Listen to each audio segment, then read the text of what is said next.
Hi Virgo, my name is Audrey Alison and this is your April 2014 forecast for the month. I'm very happy to be here. Thank you for tuning in again and for joining me for this exciting month. To start off the month on the 5th of April, we have Venus transiting into Pisces, another mutable sign like you are, Virgo. And this is in your 7th house. This is your polar opposite sign.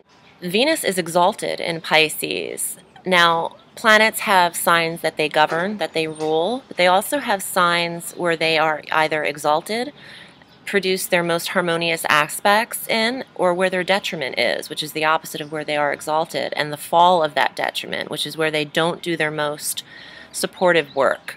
So Venus going into Pisces is an exaltation of that planet. So she's able to bring the most beneficial love and beauty and harmonious aspects of sensuality to your 7th house of relationships. And that's such a beautiful placement. And that's on the 5th of April.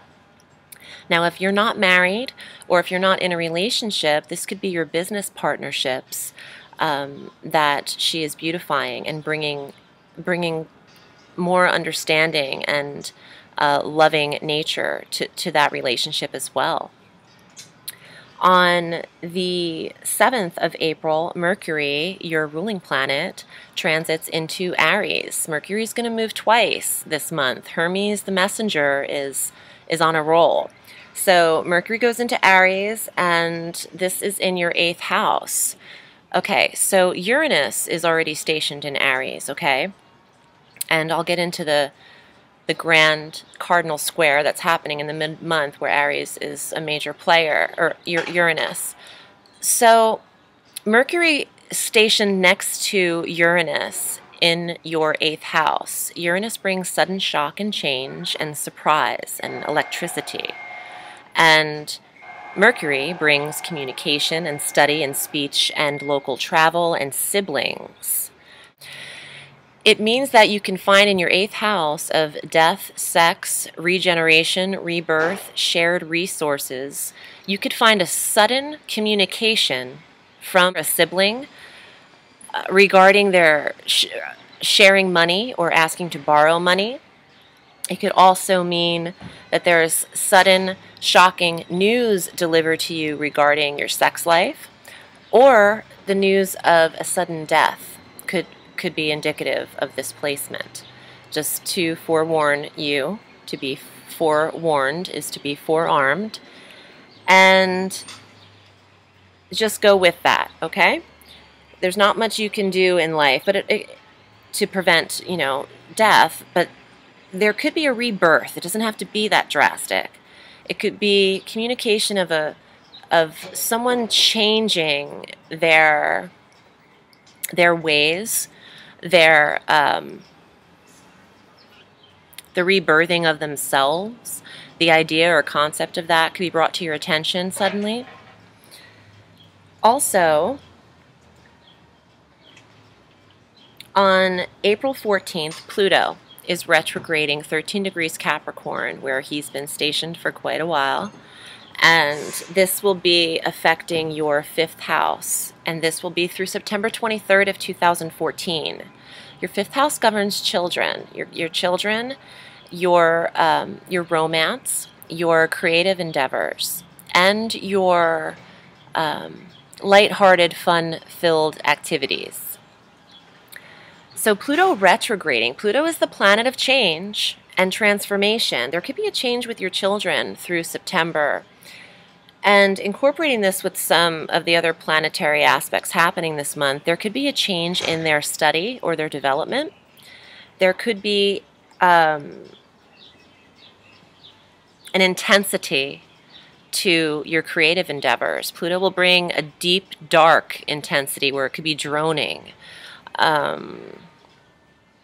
to your romance even. You could change the way you're being romantic or creative at that time through September.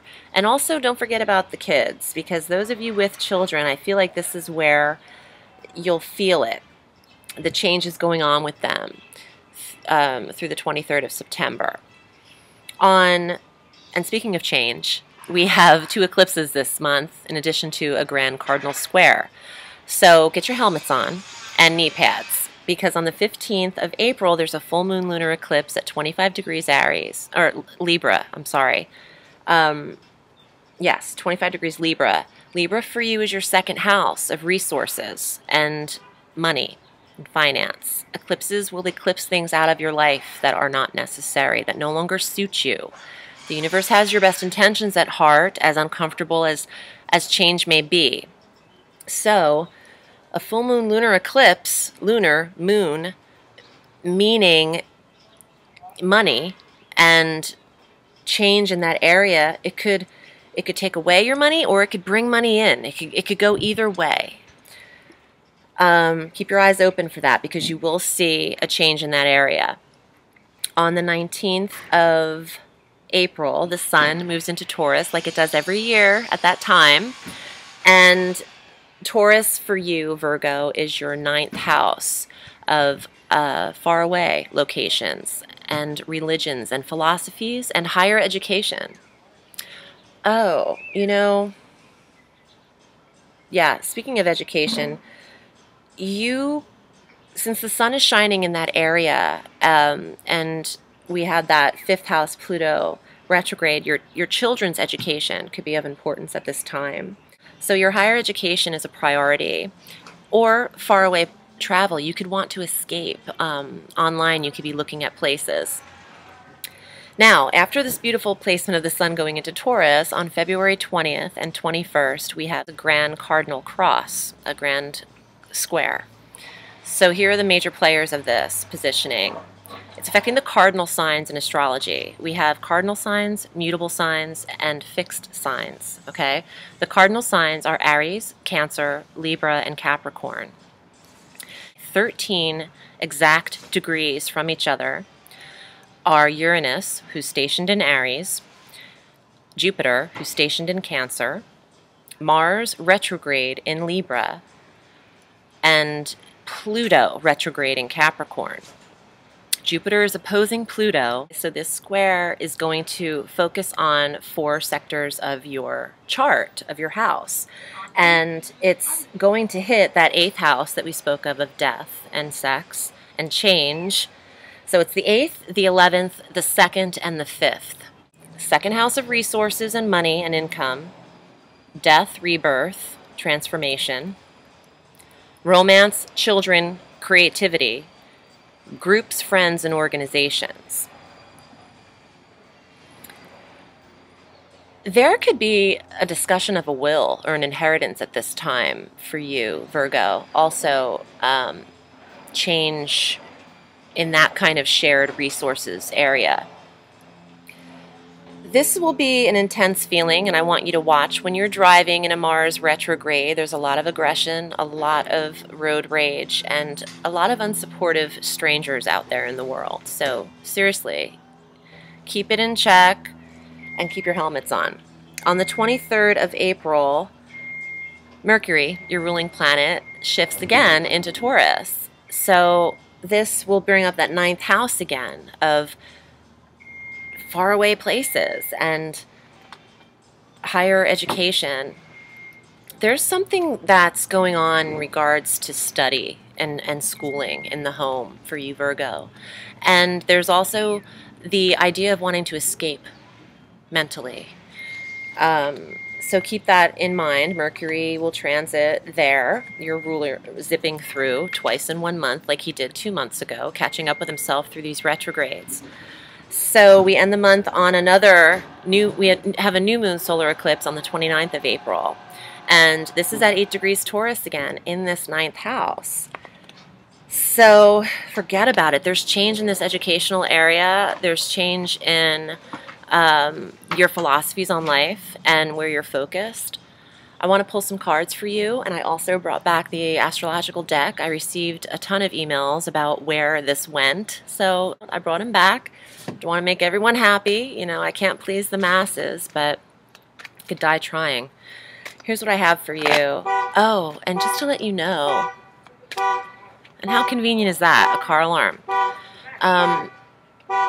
I did want to say this regarding the grand square that we're having. Hold on, I'll be back when this horn is off.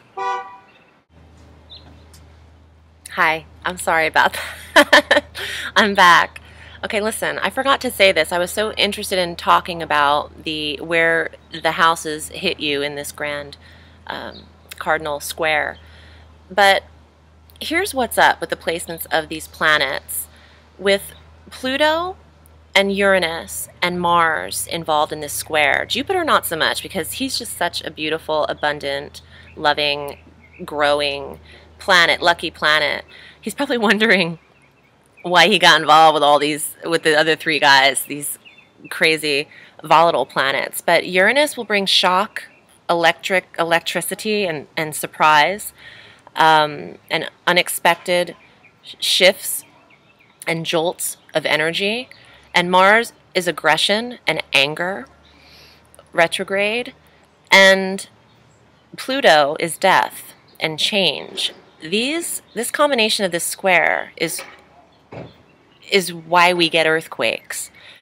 But you'll see a few more in April, so heads up. I really feel like between the two eclipses and this square, I just feel like this kind of energy is the kind of energy that is a catalyst for those natural events to occur. So seriously, be safe out there. And now let me pull some cards for you, Virgo, and see what we get. Ooh, this one popped right out. Wheel of Fortune. Look how pretty. Okay, so fate, transformation, change. What goes around comes around. What goes down must come up. This is definitely Plutonian energy because of the change factor and Pluto governing the 8th house. You might want to roll, as the wheel would, to roll with any change that's occurring. Because actually, do you see this? Fire, snow, rain, hail, brimstone. I mean, there could be some events in nature that might bring upheaval in April. So this could just bring an enormous amount of change in the weather, too, that we receive. I'm going to pull some more and an astrological card for you. Oh, the sun. This is everything. I mean, it's definitely love and connection, but it's warmth and growth and maturity. It actually represents the season of summer. So there could be extra warmth happening right now where we need it most. Also, the sun is Leo. And let me see. Leo would be your 12th house of psychic ability and spirituality. You might be in touch or more aware of things happening before they happen, your premonitions. That might be heightened for you as well, Virgo. Let me see what astrological card I pull for you.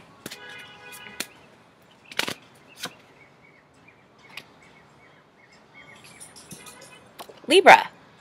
I'm like, what does this say? I must have read it twice. Look at that. It's really nice.